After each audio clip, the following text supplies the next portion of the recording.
Pourquoi certaines personnes voient leurs duas exaucer rapidement, alors que d'autres attendent pendant des années? Tu fais des invocations depuis des semaines, des mois, peut-être même des années, mais elles semblent ne jamais être exaucées. Tu te demandes pourquoi, malgré ta foi et ta sincérité, tes duas restent silencieuses. Et si la raison n'était pas dans ce que tu demandes, mais dans ce qui se trouve dans ton cœur et dans tes actions? Aujourd'hui, nous allons découvrir les péchés et les comportements qui peuvent créer une barrière invisible entre toi et Allah, et comment retrouver la miséricorde pour que tes invocations soient enfin entendues.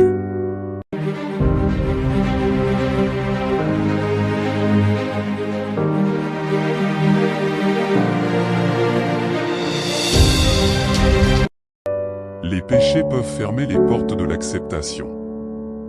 Beaucoup de personnes pensent que faire une doua suffit, mais elles oublient que la vie entière du croyant influence la force de ses invocations.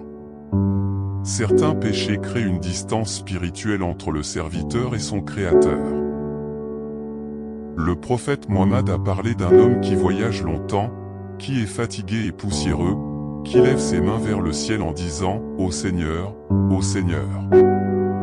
Mais sa nourriture est haram, ses vêtements sont haram et ses biens viennent du haram.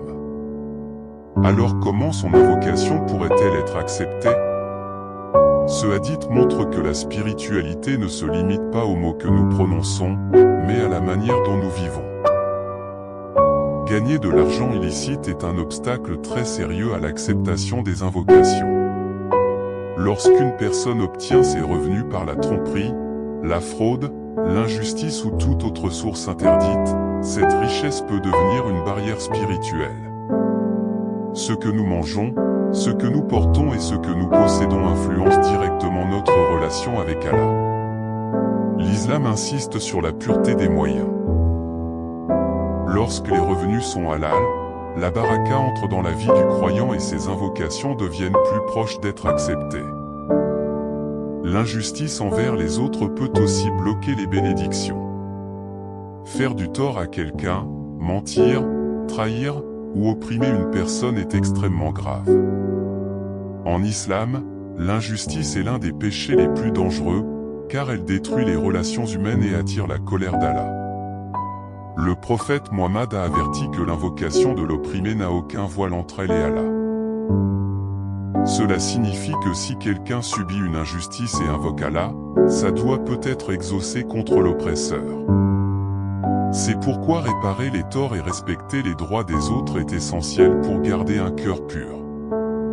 Négliger la prière est une autre contradiction spirituelle. La prière est le lien direct entre le croyant et Allah. C'est la base de la relation avec le Créateur. Lorsqu'une personne demande beaucoup de choses dans ses invocations mais néglige la prière, il y a une incohérence dans sa spiritualité. La prière purifie l'âme et renforce la connexion avec Allah.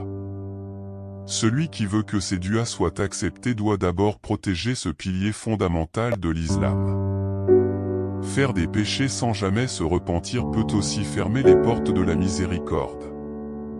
L'être humain n'est pas parfait et il peut tomber dans des erreurs. Mais le véritable danger est de continuer à pécher sans jamais revenir vers Allah. Le repentir sincère purifie le cœur et efface les fautes. Lorsqu'une personne demande pardon avec humilité et décide de changer, Allah peut transformer ses erreurs en bénédictions. L'impatience dans les invocations est également un obstacle. Beaucoup de personnes abandonnent leur dua trop vite. Elles invoquent Allah pendant quelques jours ou quelques semaines, puis elles disent « J'ai invoqué Allah mais rien ne s'est passé ». Le prophète Mohammed a expliqué que l'invocation est acceptée tant que la personne ne devient pas impatiente et ne dit pas qu'elle n'a pas été exaucée. Allah répond toujours, mais parfois la réponse vient à un moment différent de ce que nous attendons.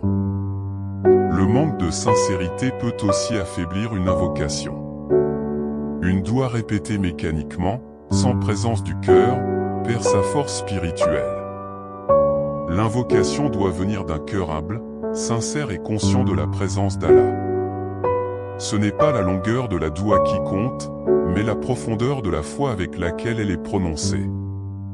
C'est pour cela qu'il est essentiel de purifier son cœur. Un cœur rempli de rancune, d'orgueil ou d'envie ne peut pas ressentir pleinement la proximité d'Allah. Purifier ses intentions, corriger ses actions et garder un cœur humble permet d'ouvrir les portes des bénédictions. Lorsque le cœur est sincère et aligné avec la volonté d'Allah, les invocations deviennent plus puissantes. Certaines actions peuvent aussi ouvrir les portes des duas. Le repentir sincère est l'une des clés les plus puissantes. Faire de bonnes actions, aider les autres, montrer de la compassion et invoquer avec humilité sont des moyens de renforcer la connexion avec Allah. Chaque acte de bonté rapproche le croyant de la miséricorde divine. Mais il est important de se rappeler une chose essentielle, la miséricorde d'Allah est immense. Même si une personne a commis beaucoup d'erreurs, elle peut toujours revenir vers son Créateur. Allah dit dans le Coran: Ô mes serviteurs qui avez commis des excès contre vous-mêmes, ne désespérez pas de la miséricorde d'Allah. Cela signifie que les portes du pardon restent toujours ouvertes pour celui qui revient avec sincérité. Alors si tes invocations semblent tarder, ne perds jamais espoir. Purifie ton cœur, corrige tes actions, rapproche-toi d'Allah et continue d'invoquer avec patience et confiance. Car chaque doua sincère est entendue, et au moment parfait, Allah répond toujours. Assalamu alaikum wa rahmatullah wa barakatuh.